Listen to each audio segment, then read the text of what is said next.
And thank you for joining us, our fellow lovers of love, on this excursion through the stream of consciousness, through the river of tranquility, and on towards the lake of love. And I screwed it up because I don't know what the hell happened there. I just brain froze. Brain froze right in the middle of the thing. We have got to write that down. Oh, that's, writing it down wouldn't help. That time I had it right. I just froze right in the middle of saying it. I knew what it was. It's not going to be one of those shows. Nah, we're good. It was just one of those old person moments. I guess we'll call it an old person moment. I had an old person moment, man. It's all right. You know, you could actually say I had a crisis of confidence for a second. It's not really. I just thumbed out on what I was supposed to say. But I remembered it. I just didn't say it. Anyway, as we into the show, we're entering the Christmas season, and there's a lot of uncertainty going to this time of year. You know, you always have those people who are their first time giving the big Christmas dinners, or there's a lot of uncertainty about the economics of Christmas this year and what you can do for your children or for yourself or for those you love. And then, you know, there's a friend of ours going through his basic training for a National Guard, moved on to his competency. AIT. Yeah, see, you, the military person here, I don't know what these things are. It's just training. Yeah, it's a specific training. For his MOS, for his job. Yeah, for his job. So he was doing well, and then he, you know, there's some very small specific things kind of knocked him back down to middle of the pack, and so he was feeling a bit bad about himself. And he picked himself back up 12 hours later and, you know, moved on and says, I'm just not going to do that again. I'm not going to take these little things for granted again, which is what you do. But for a moment there, he was facing a crisis of confidence. That, you know, what am I doing here? You know, how did this happen? All this kind of, you know, the crisis of confidence we all face from time to time when we've prepared for something. We've prepared hard for something, but we overlooked what ends up being relatively small but important. Right? In this thing, it was a formatting issue. He had some minor formatting mistakes, but cost him dearly. Because, you know, formatting mistakes when you're dealing with military paperwork is essentially, you know, it's everything. You can make mistakes in filling out the paperwork. As long as you get the format right, you'll be fine. You know, so there's some formatting mistakes. And, you know, and so he felt for a little while that he hadn't been prepared. It's like, no, you just over-prepared in one area and underprepared in another. That's all. That's all that was.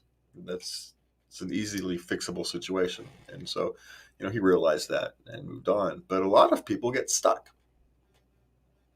in that crisis of confidence where they don't feel that they belong. They don't feel that they can do it. They don't feel that they are worthy of the goals they have set for themselves. They are unsure of, you know, where to go from here, how to move forward. You know, I face it all the time nowadays. So having to go to the grocery store and try to buy a new grocery store, not your normal grocery store where you kind of know where things are. Try to go to a new grocery store and just buy a loaf of bread and some yogurt. Well, you can't see. Yeah, you can't see. You can see where the yogurt is, but you can't tell what kind it is. And the pictures don't really help because, you know, it's, you know, anyway. And so there's those little things that, you know, we all struggle with, and they bleed into other parts of your life. You know, the difficulty in reading a label off of the, you know, the price of the label, or seeing is this lime yogurt or is this key lime yogurt? Because there's a difference. Right? Lime yogurt is good. I don't like key lime yogurt. There's a difference. Yeah. And if you can't tell the difference, you know, that struggle, the daily struggle of having to just do things, it bleeds over into things you're competent in. because you're struggling in things that you're not competent in, or you're still on your learning curve, right? And so you're still struggling. And if you stuck there, it can affect other aspects of your life. You feel less confident, on the dance floor, so to speak. You feel less confident cooking your own dinner. You feel less confident as a parent, as a lover, as someone who's out looking for a lover, right? Yeah. If you're looking for love, if you're looking for companionship, and you're not feeling very confident, you're not emotionally attractive. You're attracting the wrong type of person because you're not confident in yourself, and so you're going to attract people who are. That's when you end up attracting the people who are users and abusers and predators, because they see you as prey. Confident people aren't prey. They're just not. And so that crisis of confidence, it's a difficult thing. And as we enter the holidays, there's a lot of pressure, a lot of stresses, a lot of expectations that you've placed upon yourself, that society's placed upon you, or that you think society, your family, friends, has placed upon you. It's a difficult time. It's a very stressful time. And, I think if we just being aware is actually a big help, that, just kind of paying attention to yourself, paying attention to what you're doing, to, who you're doing it with and for, can help, I think, is a way to go forward. And to all of you out there, like our friend Oscar, if you're struggling, well, life is a struggle. I'm a classic example of no matter what you do, there's always something around the corner that's not going to say out to get you, because life isn't actually out to get you. Life doesn't care enough about you to want to be out to get you. That's kind of the problem, right? Life they have to care about you to want to go out to get you. And the world doesn't care about you enough. Yeah, but sometimes it seems like you're having your turn in the barrel, and it's just time to get out. Yes. And, but all you can do is try not to make it worse. All you can do is your part. That's all you can do. All you can do is all you can do. You can't do more than you can do. It's literally not possible. Now, sometimes you can do more than you think you can do. And again, that goes back to the crisis of confidence. But I think we all need to be careful about how we are approaching these times. And just to let you know that you can find us at latenightLove.us. And we actually have on our merchandise store, we actually have our first piece of merchandise. We actually should get our sample here in a few days. It's a nice little coffee mug is the first one. We start simple. Start with a nice little Late Night Love coffee mug. And we're working on some more designs for T-shirts and hats. And what are we calling it? Because life is negative enough line. Right, where we're going to call it's the Late Night Love, because life is negative enough. Yes, and a big shout out to our intern for getting that put together. Yeah, well, we have to think of a name for we try to have nicknames, so to speak, for our children when we talk about them on here. Because we have Crash and Bam Bam is so we don't try to use their real names, because one, it's more fun to have a nickname, but two, everybody deserves a little privacy. I mean, it's easy to find out if someone really wants to find out, but because I'm a public person, everything is kind of public, but it's a little fun. So I got to come up with names for all these children of ours when we discuss them. We have to come up with names for them all, nicknames for all of them. We have to ask them all what they want their TV nicknames to be. Oh, that'll be fun. Or their podcast nicknames to be. Actually, we have to get Crash back on here. She's been up. She hasn't been on here for a while. She's been a little busy working in Starbucks. Yeah. We can find 15 minutes. I'm just saying. We should. Yeah. We have to get her back on here. Yeah. Well, she's got something to say. See, she's got something to say. We haven't actually asked her, but it's been just getting things done the last, 6 months has been difficult. I'm just now starting to feel somewhat, I don't even want to say normal because I don't think I'm feeling normal, but I think I'm starting to feel somewhat normal. It's every time I start to go, I'm feeling normal. Then 6 weeks later, I go, nah, I still wasn't normal back then.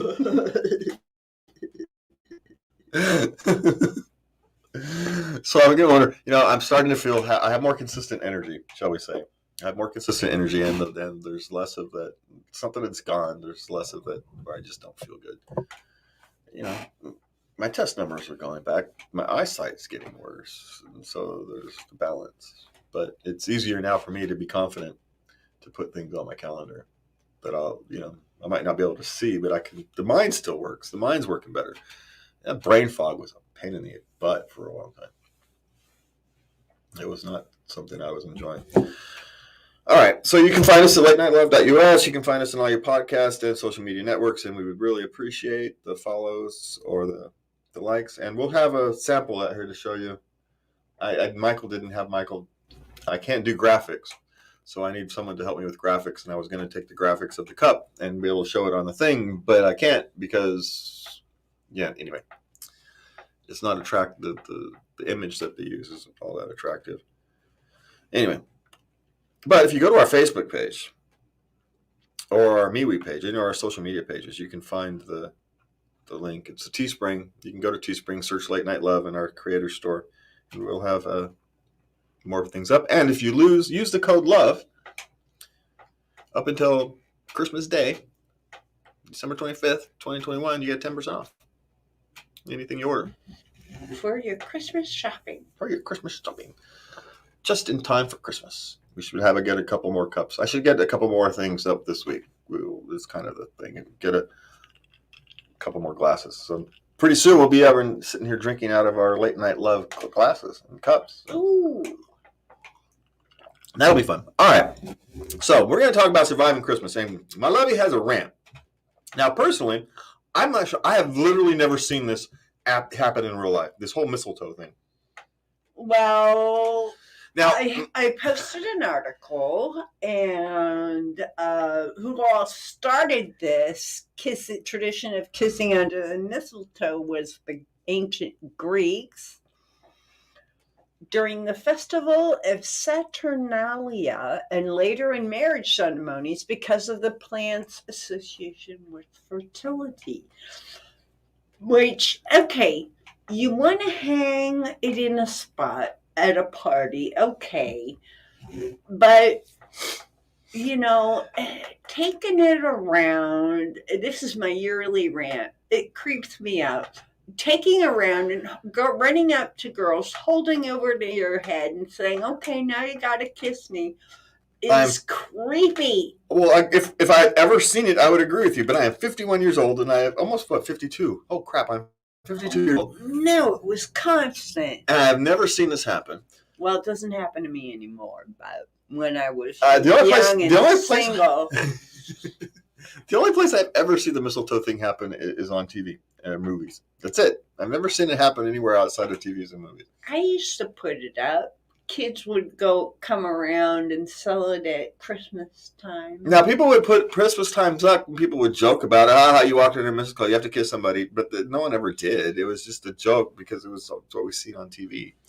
Now, people used to hang it up like over a door jamb and things, and when people would walk through, but no one ever actually... That's fun for family. But no one ever actually kissed anybody over the damn thing. We did. No, you just hang it up over the door. I think you you hang it up over the door frame. When you feel like having a kiss, you go over, hey, I'm under the mistletoe. You got to kiss me. No, that's just creepy. I don't care how you do it. You hang it over the... So fertility reigns upon the people who walk under the thing. That's fine. That's great. But, yeah. I have a magic piece of... I don't know what the hell is mistletoe. Isn't it a fungus? I have this magic fungus. So you can it grows on oak trees. That was the most sacred to the Druids. I don't know. I'm just saying kissing under fungus isn't such a great thing. It's a romantic thing. So the whole thing is kind of creepy, I suppose, if you think about it too much. But lots of things we do in life are creepy and weird if you think about it too much. Well, I think it's a fun thing, but Well, just in moderation. yeah. Like Well, with everything, don't do it to strangers. Do it to someone who's going to want to middle kiss you. path. How's that? There you go. Stick to people who want to kiss you. Not people you want to kiss. People who want to kiss you. Now that would be cute on a date. Taking mistletoe. I'd do it. Oh my god, that's so adorable. Oh my God. How did we get together? Okay. You wrinkled your nose. Well, then there's that. That nose wrinkle is what did it. Oh wow, I messed up when I ordered the show. My copy and pasting was terrible. All right, so I have to go fix that later because I didn't mean to do it that way. But actually, we'll skip that one. The autistic coming out was harder. We'll go past that one because that wasn't meant to be there. Surviving Christmas. 10 tips for surviving the holidays. Okay, keep your regular routine. Think moderation. It's easy to drink and eat too much at parties. So, gotta kind of balance that out. And be realistic. Try not to expect the ideal holiday. Now, this is one of my biggest failings too. I really have to temper myself. And I think a lot of other people do too. It's such a huge holiday here in America. We put too much into. I like to do more experience presents myself, and I just remember, nobody has a perfect holiday or a perfect family. Gotta take it as it comes. And okay, number 4, stay connected. Be sure to leave time to spend with friends and family who value you. This is the holidays. We need to spread that cheer. And throw guilt out the window. Here again, unrealistic pressure on yourself to be happy, to rejoice, or even to enjoy the holidays. I think we've mentioned it before. Sometimes it's an off year. Yeah, you don't have to. I think one of the biggest things to talk about Christmas is you don't actually owe anybody anything. You don't owe anybody to be happy. You don't owe anybody to have Christmas spirit, and it's okay.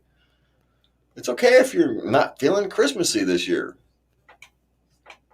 Christmas it shouldn't be an obligation. It's something you do for your. You don't do it for other. You do it for yourself, but for other people, it's a strange thing because you give gifts for other people, but the person who's actually rewarded by doing it is you. It's a weird thing. It's a strange, bizarre. That's why so many people do it. When we go off and spend all our time and treasure through all giving Christmas gifts, if the only people who actually benefited were the people we gave them to, we get something from that. Yes. We as human beings, we get, we're emotional creatures. There's an emotional payoff for that, for the Christmas season. That's why we do it. It wouldn't be so universal. Even if it's not Christmas, almost every culture I can think of has some Christmas type thing. It's not necessarily Christmas, but they have some time of the year, sometimes two. But every culture I can think of has something of this nature, something of a Christmas nature, something where you think beyond yourself, but yet you yourself is the rewarded one. It's almost like you go back to the original Christmas, the baby Jesus. You go and you give the gifts to the baby Jesus, and the baby Jesus gives reward to humanity, right? That was kind of, you give your gifts to the baby Jesus, and because the baby Jesus has a better life, he becomes soft and he rewards humanity. That's kind of the theory, But also there is an emotional satisfaction for giving those gifts, which is why it's hard when there's economic problems and you can't afford to give gifts. I caught a story. I was reading a story preparing for my other TV shows that it's the record number of people won't be giving gifts this year. Can't afford it. At least a record number of this particular survey. I suppose in the Great Depression there was probably a higher percentage, but they didn't have a survey of this type. And the survey's gone for like 40 years. So it's a significant chunk of time. And so what that means is these are difficult times. And so there's lots of people who are going to be facing a Christmas where they don't have that emotional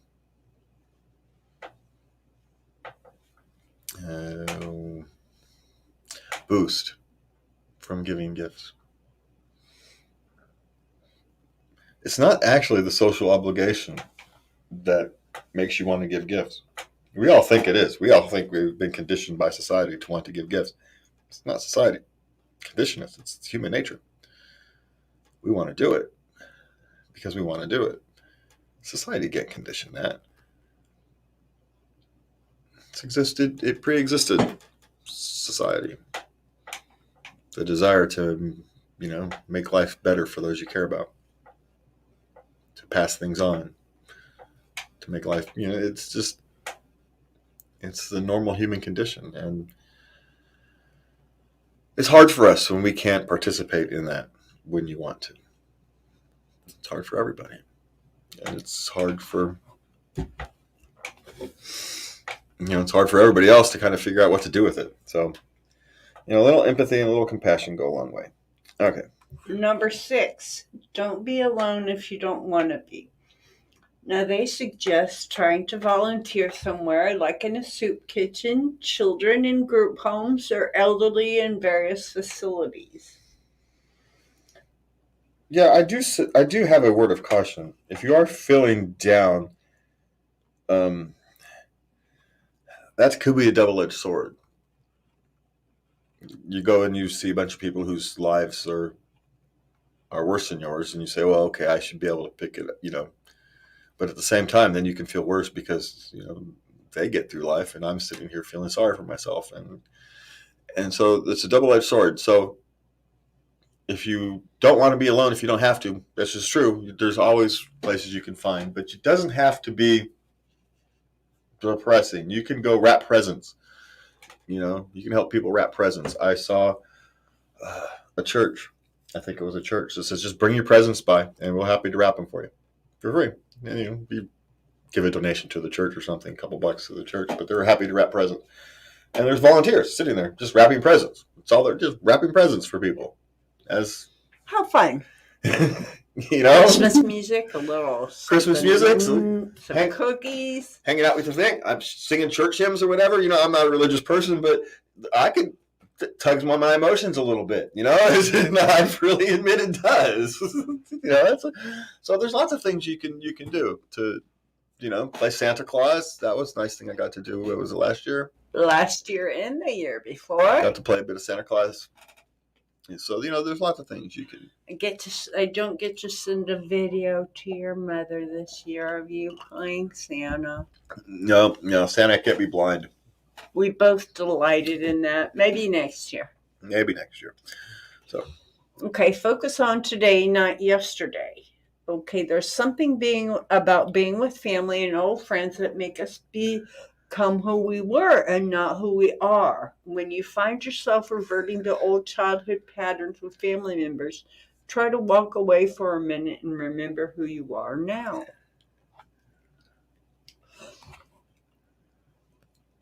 We get stuck in roles and we grow, and sometimes I know being around family sometimes would do that to me. Yeah, well, and a lot of times it's we've imposed these things. You know what? What is it? The old sitcoms. They do. You're the first. It's their first Christmas. It's the daughter's first Christmas. Their mother and family's coming out of town, and they're all panicked. Right? And they're all panicked because you want Christmas to go off right. You want it to go off well. You want everybody to be perfect. And it's like, sweetie, it doesn't need to be perfect. You're killing yourself. Stop it. There's no such thing as perfection.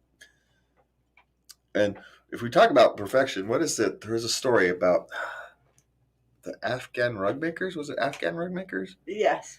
Who would, they'd spend all these years making their rug, making a perfect rug, but they'd leave one stitch imperfect.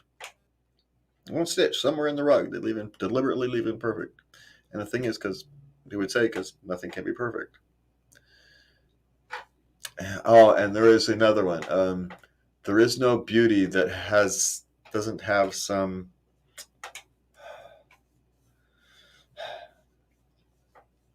I don't know. I forget something in its proportions. I can't. It's a poem, and I can't quite remember the word. Anyway, and I'm not great with poetry, so. Anyway, but it's those imperfections that make life beautiful. If everything was perfect, life would be boring, and we'd break things just to make it interesting. We would. Okay, number 8. Just say no. It's okay to say no if you're asked to do more than you can. Number 9, ask for help. It's okay to ask for family and friends, whether for decorating, shopping, cooking, or a shoulder to lean on. Just ask. And number 10, be good to yourself. Yeah, but in order to be good for yourself, you have to know what that means. And so you have to be in touch with yourself. That's all I'm going to say. I'm on that. So be careful, because when being good to yourself, you can fool yourself a lot into thinking you're being good to yourself when you're actually not. I raise my hand on that one. That's the problem I have. It's a learning process. Yeah. And the other thing is awareness is the biggest issue with that. Try to be aware. Yeah. Yeah, you can try to do it. Just try to pay attention. Try to understand where you're at, where you're mentally, physically, and all that, and move forward with care for yourself and for others. Yes. So that's surviving the holidays. Do we have time to get to this frequently asked questions about dating during the holidays? Well, we can have much time as you want. You want to cover them? We can cover them. Well, we have 1 minute. Well, I think the biggest I want to tackle the biggest topic, and then it's break time. The biggest topic in this is what to buy them for Christmas. How do you handle a Christmas present for somebody you've just started dating? Oh, that is a good one, because you don't want to go too big, or because you don't want to too much pressure. Too scared, you could scare them away. Yeah, but you don't want to be just a trinket, because you want to show that there's maybe a future. Well, that's actually the other thing is, do you see this relationship as a future, or is this as a passing thing? That's the first place you have to ask. Question you have to ask. And then the next time that comes up is Valentine's Day. So yeah. So that comes up again on Valentine's Day. So, and that comes fast. 3 months is not a long time. But yeah, it's an interesting question. I don't have a good answer to it. It's just one of those you have to feel. You'll know what's right. And you'll have a coin flip that you'll be wrong. But hey, that's the way life is. I think with early dating, experience gifts are great. Small items of jewelry. Yeah, well, for men, it's easy to buying a gift for a man is easy. Just buy him something from his favorite sports team, or Or Remember what I did for your birthday that one year? yeah, but that was a little later on. That was a little customized. But you just buy a shirt or a hat or something that you know he's going to like, right? That's men are easy. We're insanely easy to buy for. No, you're not. Because we just don't care that much. Yes, it is. You just buy us a hat or a T-shirt. That's not romantic. We're men. We don't need to be romantic. That's what I mean. It's much harder to buy a gift for women because we're not romantic by natures, and then you all want some romantic gift, and we don't even understand what the hell a romantic gift is. And then do we want to get a romantic gift? Is this a long-term thing or a short-term thing? What part of the relationship are we? Is this a long-term relationship? I don't know yet. And so, how am I supposed to pick a? Yeah. See, you see the world we have to live in. You poor souls. The burdens, burdens are heavy. Burdens are heavy. So as Lubby goes out to take her break, I am going to sit here and have a conversation about Roland the farter. Now, Mr. Roland is actually named, I believe, was William. And Roland di Fartero, something, I don't know, some Latin name I can't pronounce. And he was a court jester for Henry II. And every year, at Christmas time, he would have to come to the king, give a jump? All right. For one jump, one whistle, and one fart at the king's court. And for this, the king gave him like 30 acres of land and he gave him a big estate, 30 acres, a bunch of land, and an estate, and a title, the whole 9 yards, because apparently he could fart on command. And he could jump, whistle, and fart on command, and the king thought it was funny. And as the court jester, if you can keep the king happy, you get rewarded. And it's a strange thing that you can be given a court title, deeds to land, and all this kind of stuff from a king because you are Roland the farter. That is a job I would actually want, by the way. A court jester? I think I could be a good court jester.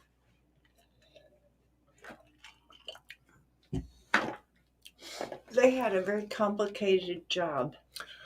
Yes. Well, they're the one people who could actually tell the king the truth. Oddly enough. It was his job. Oh my goodness, excuse me. It was his job to tell the king the uncomfortable truths. And so if you could do that with style and flair and apparently gas, you could be highly rewarded, depending upon the king. Now, my guess is a queen is not going to pretty much like the fart jokes. Just guessing. I just found it interesting that was a Christmas time event. While making merry and all that. A whistle, a yell, and a fart. I don't get it. And I didn't even try to pronounce the Latin things. Oh, you didn't? No, I didn't even try. Okay.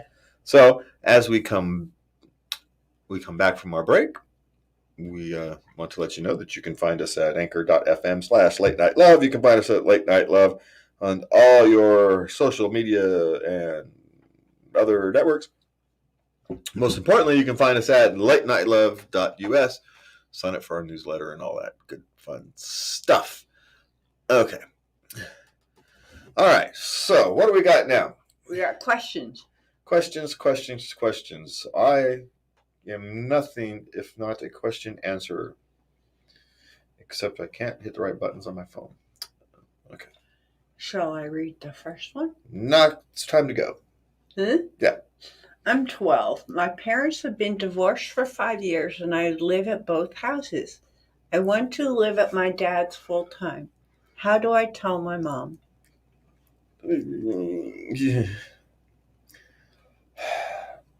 Without knowing circumstances, I'm going to go into the fact that there is a decent circumstances and she just, for whatever reason, prefers living with her dad. That, all things are relatively equal and she just has a preference. Because 12-year-olds do. Could be a boy. Was it a girl? I assume it's a girl because boys tend to want to live with their mother. Girls tend to want to live with their father. It Could be a boy. could be. But, and, fathers tend to have, let's say, wider lanes than mothers. Mothers have a tendency to be a little bit more overprotective. Fathers have a tendency to have wider lanes. But when you cross the lanes, the punishment's more severe. So it's, who knows in terms of, and those are generalities. It means absolutely nothing when you talk to about an individual family. Yeah. So assuming all things equals, when you're talking about competent parents, and you're just talking about a choice, I'm not sure she has one. Not much she can do. Not at 12. No, I mean, you're getting to the age where you start to can. That is the age where you can start having these conversations, but it may take a while. Yeah, you're going to take a couple years, and because your mother's going to be hurt, whether you intend to hurt her or not. She's going to feel hurt. She's going to feel rejected, and it's not your intention. You just maybe you have more friends in the area. Maybe it's that 12 years old, you're just closer to your core group of friends, right? Maybe that's probably a bigger driver than anything else, right? You're closer to your core group of friends at that age. That's what you want to be with. So it's probably something like that. So it's probably got nothing to do with the mother and the father individually. It's friends, and that's the area you want to spend time with. But your mother and father are actually doing the right thing by you by splitting time, by having a responsible relationship, working you together, because it seems like there's no complaint, right? There was no complaint in the article. There was no saying my father's mean or my father's nice, my mother's mean, or there was no extra complaint. This just seemed like a preference.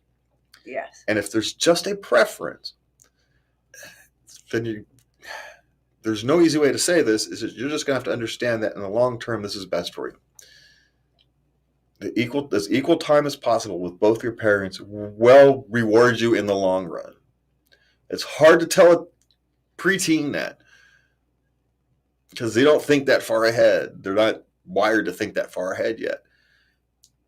But, they're doing the right thing.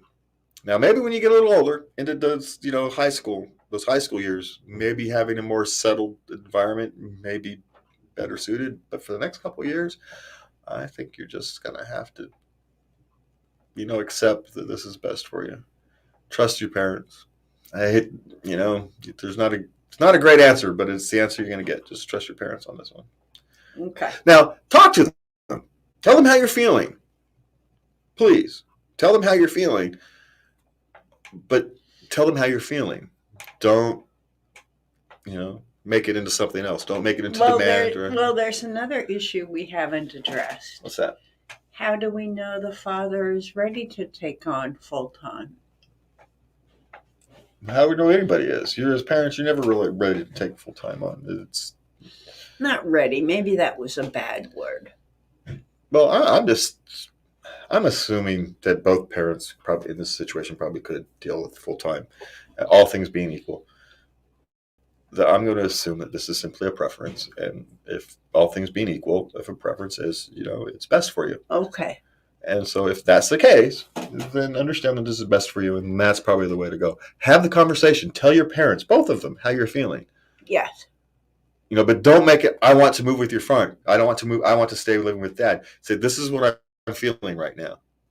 And tell them why. Understand why you're feeling that way. That's the conversation you want to have. Okay, here's a question for you. I have no knowledge. My principal recently said when someone uses a VPN, what the heck is that? On our school Wi-Fi, they will know. I've been using a VPN for the last 3 years and I haven't gotten in trouble. Are they able to do this or are they bluffing? Well, there's a couple of things about this. A, can they tell somebody is using a VPN? Probably. Well, okay, if they were competent enough, yes. Is your school IT director competent enough to catch someone who's you using a VPN even remotely adequately? No. So they're blowing smoke. Don't worry about it. And also, there's nothing illegal about using a VPN. It's just a VPN is essentially a private tunnel to the internet. It's to protect you from, kind of protect your personal IP address. You run it through a secondary system. And they can tell the data is going through the system, but they aren't going to be able to tell where. Unless you are stupid and setting up your VPN, which you clearly haven't been. So, no, they can't. I mean, it's one of these things. If they're technically competent, yes, they can. But a school system having the technical competence to sniff out your VPN, it's laughable. It's genuinely laughable. They're not going to do it. They're just not competent enough. That's not their job, right? School IT departments aren't built for that. So, no. But there's also nothing illegal about it. So, stuff them. Okay. I forgot, I love this one. I forgot to scan my one banana at Walmart, and after I realized it, after I came home. Do I go back? Will I get in trouble? Bless her little heart. Well, bless their heart. I don't know if it was a man or a woman. I didn't check the thing. But you appreciate their honesty, don't you? I sure do. You gotta love the honesty because you can genuinely feel that I feel guilt in this. I've done it myself. Okay, now over a banana, it actually cost them more money to deal with you giving them more money to the banana than the mids for the banana. Costs like 14 cents or something, 25 cents or something for a banana. It's literally going to cost them more money. But I think the point here is this person is having guilt. Yes. And if they want to, go back to the store, explain what happened, and offer to pay. Yes. And they'll tell you, and what they'll tell you is, forget about it, it's fine. Because they do actually expect, when you have the self-checkout, they factor in that people are going to forget to scan a banana every now and again, right? Just honestly doing it. Because you get all confused and things happen and you forget a banana. And that's fine. It's especially for something like Walmart. A small little store is different than a Walmart. Now, as long as it's a genuine accident, I did it the other day at the store. Well, not the other day, I guess it was a month ago at the grocery store. I'd gone through, put all the cart in, and as I was putting the things away, I noticed that I had missed an item, like an item of cheese or something. And I threw it back onto your cart because we were following Ness. I said, hey, pay for this for me. Or maybe it was yours, maybe it was my son's. But I asked the person behind me, who was in our family, to put it on their bill. Now, no one noticed. The person bagging noticed. The checker didn't notice. I could have put the bags on there and gone out, and no one would have known. But pay for the cheese. And so, But if by the time you've got home, there's no chance you're going to get in trouble over a banana. No one's going to care. They appreciate your honesty. But if you want to go back and say, hey, I accidentally didn't scan a banana last time, you're not going to get in trouble. You're not going to get in trouble, but if you really do want to pay for the banana, you can go pay for the banana. You can do it the other way. You can go back in, grab a banana, scan it, pay for it, and then leave it there. If you really want to do it without having to talk to anybody, deal with anybody, you go through, scan your banana, and then leave the banana. Of course, then they're going to have to throw that banana away. So, yeah, you can scan it twice and then have I suppose. Could. Yeah. But again, at this point, you're kind of cost them and yourself more money in processing fees and whatnot than the banana's worth. Yeah. So we appreciate your honesty. We love your honesty, but there's some things that are just honest mistakes, and you can just leave them as honest mistakes. Yes. Okay. Whenever I tell, this one really gets me. Whenever I tell my 15-year-old son to stop, not this one. I was thinking about it was the wrong one. Whenever I tell my 15-year-old son to stop playing his video game, he says that he cannot because he is in the middle of a game. He claims that leaving a game in the middle will result in him being banned for the game. What does this mean? Well, A, no, it won't result in being banned. A, it can affect your ratings, your online ratings in some of these cases, but it won't get you banned because people get disconnected from the internet all the time. It could possibly affect your ratings in the game or with your group if you play with a club type of thing. It may affect your rankings within there. But I raise teenage boys. I'm in a game. I don't care. But one of the ways to deal with these things is to make sure they understand, if you're going to do this, make sure you have some understandings. Like one of the things I came across with my boys was I would give them like 20 minutes warning. 20 minutes. So they can finish their round. So that way there's some mutual respect. You're respecting what they're doing. You're respecting their hobby. You're respecting their activity. You're respecting their social engagement. While they're still having respect for your needs, your rules, your requirements, whatever it is. So I would give them warnings, 20-minute warnings.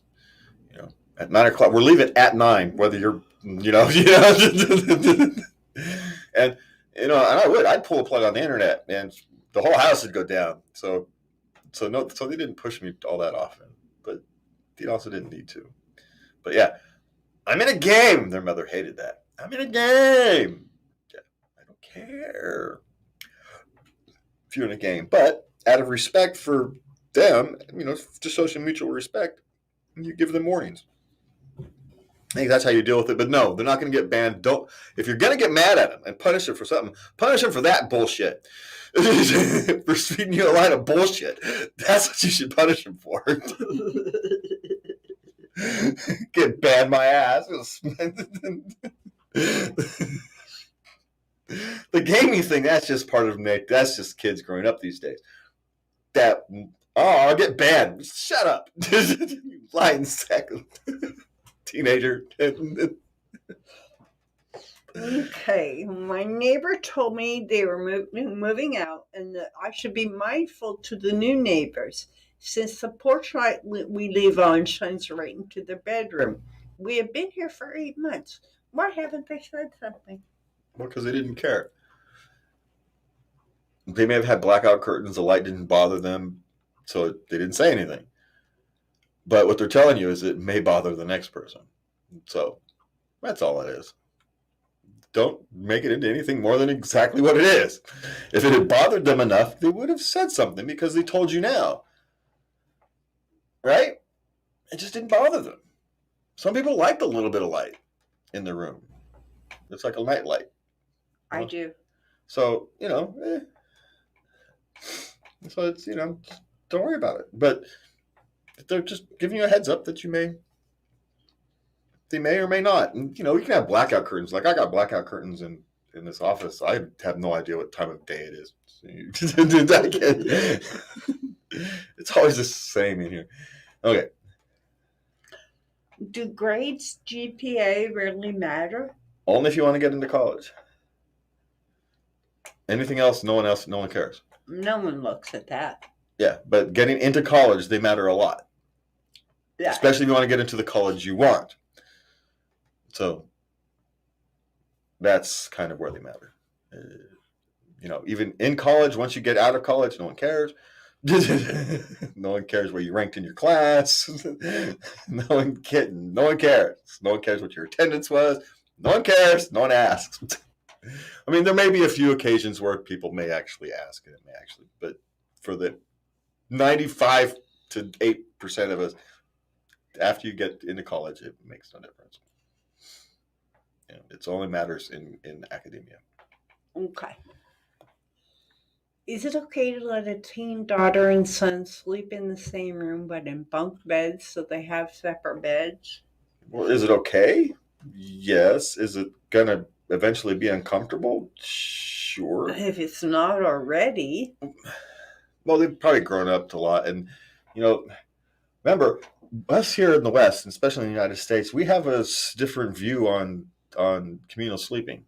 Most of the world sleeps in, one room. So these kind of issues are just kind of normal. You don't have rooms for every individual kid. Lots of sharing rooms is actually quite common in most of the world. It's the United States, Canada. It's kind of a unique thing. So is it okay? Sure. If you have a different option, I would choose a different option. It's probably not the best option, but if it's what you got, it's what you got, right? Yeah. So, I mean, there is going to become privacy issues at some point. So, yes. As an employee, if I find my manager is going to terminate me tomorrow, how should I handle or behave in the meeting? well, like an ethical, responsible human being,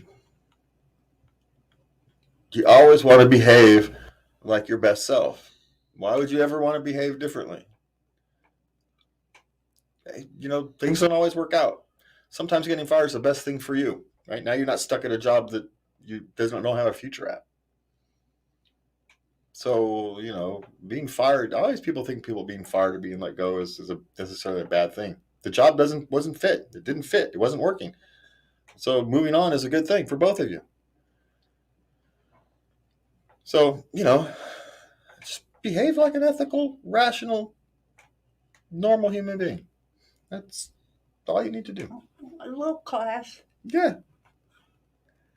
My 14-year-old son thinks it's funny to challenge me in public. Oh, God, that used to really get me. Where I don't want to discipline him in front of other people. How do I address this problem? It was no freaking problem for me. I would bring the smack down in a minute. You don't embarrass me in front of people. Who do you think you are? I raised you. I'll take you out. I never had this problem, so I don't know. My boys we never had those things. Anthony did when he was younger. I mean, the oldest, second oldest, but he had an oppositional defiant thing. And so once you figured that out, then you knew it's like reverse psychology worked on him. And so it became easier. But once you figured that's what was happening, then it became easier to deal with. And so you have to kind of understand your child, because you might be, if you have a child who's having an oppositional defiant issue, then whatever you try to do is actually just going to make it worse. And so we have to be very careful and understand you have to figure out what's actually going on. Now, what I did is, for us, the rule was you behaved like a civilized human being outside the house, and I gave you wide berth inside the house. Right? And so that seemed to work. I gave them wide berth inside the house. But outside the house, you behaved like a civilized human being. And that more or less worked. But the question is, why is they challenging you at all? All three of my girls went through a period they liked to correct me in public and challenge me. Things that I would say, that's not right. God. I would always turn around. I don't do that to you. See, I have a thing is I don't feed the trolls. And so that worked a lot when they were teenagers. I don't treat you like that. I treated them with respect. I gave them a lot of room, a big sandbox. You step out of the sandbox and life as you know it is going to change. Yeah, the wrath of God will come down. I keep hitting the wrong buttons. There, is that your email address? Yeah. Okay. No, that's latenightlovelocals.com. Yeah. Anchor FM, Late Night Love. Oh. Late Night Love US is up higher. What? No, there it is. Your email address. See. There it is. All right. Oh, there it is. This is the problem with this setup. I can't see it. This is a nicer setup for us to sit down here and have a conversation like this. I actually kind of like it, but I can't. But with my bad eyesight, I can't see the. I can't see the controls. All right. So did we answer that one? I think so. All right. Immediately, I would be saying, "Give me your phone." Yeah, My 17-year-old son says he doesn't want to go to college because he wants to become a full-time video game streamer. What should I tell him? well, tell him to do both.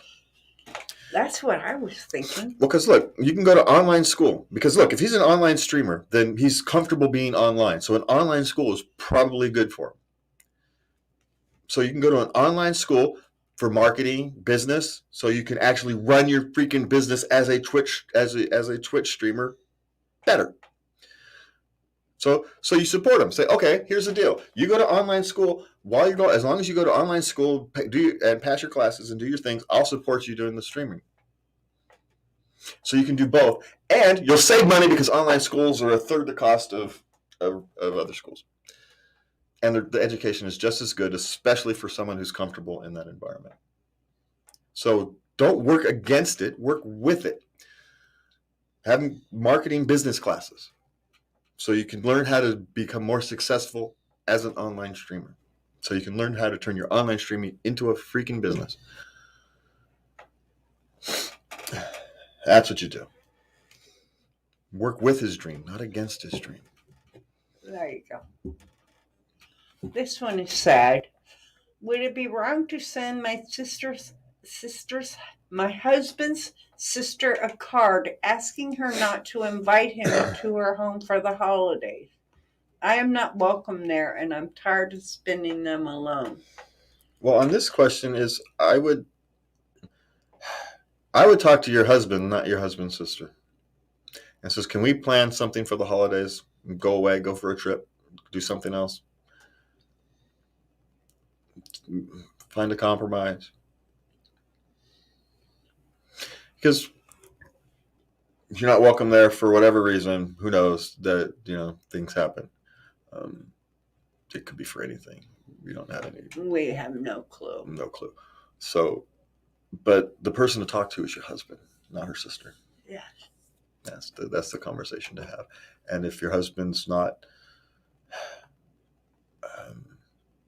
doesn't see the value in that, then you need to see counseling together, and because you are misconnecting, you need to see some counseling about what's really important in your relationship and what parts, because there's a compromise there to be made. Yes. There's plenty of room for compromise there. You can, every other year, there's room for compromises. And so half the day, day afters, there's compromises. It's just, there's hundreds of potential compromises. And so it's your husband you have to talk to, not your sister-in-law. Can I adopt a homeless teenager? Parents don't care and are okay with giving up their rights. Can you? Yes. Should you? Not immediately. First, try staying with you for a month. See how everybody sits with that. Be careful. Take it slow. Now, you can essentially adopt them without adopting them. But you can, but just be careful. I mean, look, I love the fact that you want to take care of someone who doesn't have a family who's willing to take care of them, and you want to step in and be that family for them. That's great. You don't need a legal adoption to do that, especially if they're willing to just look the other way.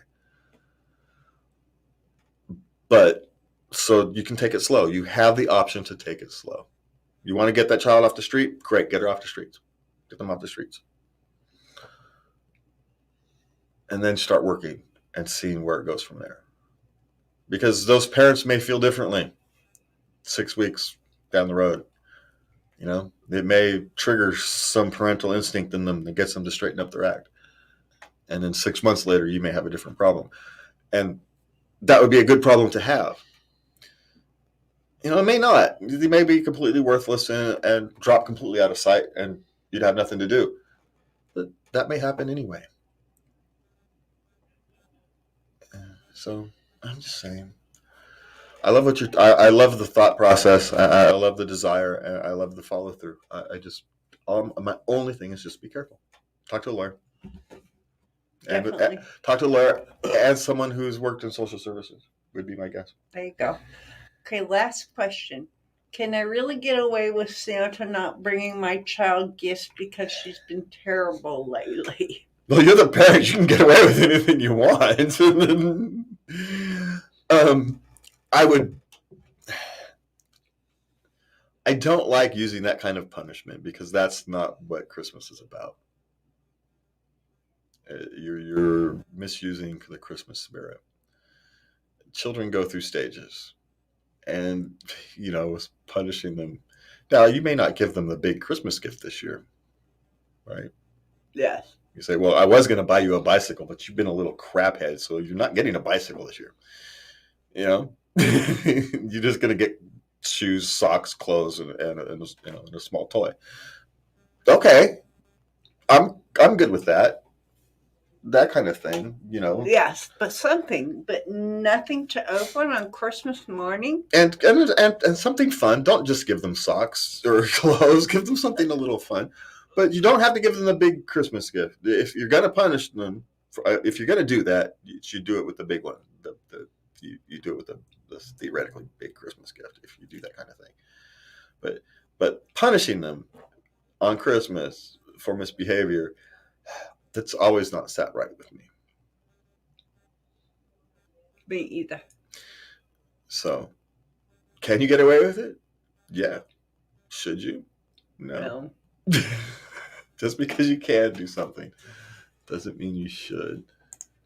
All right, and it is time for us to go. I want to thank you guys for joining us. We want to thank Lubby for doing the work on the show this week. We want to thank you all for listening. We want to hope everybody has a happy holidays and happy Hanukkah. And isn't there another major religion that has a holiday during this time of year? Kwanzaa. Kwanzaa's not a religion. It's a heritage holiday. It's spiritual.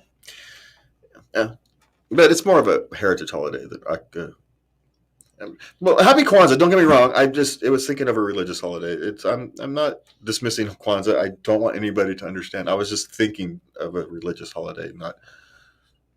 Right. That's all. I mean, I don't. Anyway, it's a spiritual time of year. I'm not a spiritual person, so I try. So when I get into that mindset, anyway. Anyway, I trip over myself clearly. So from me and Lubby, we want to thank you for listening. You can go find our cup on Teespring. You can. We'll put a link in the comments or show description or something because I think I forgot. And for me and Lubby, we want to thank you for being with us. And please remember to love everybody. Good night. Oh, crap. Which one was the ending? I think it's that.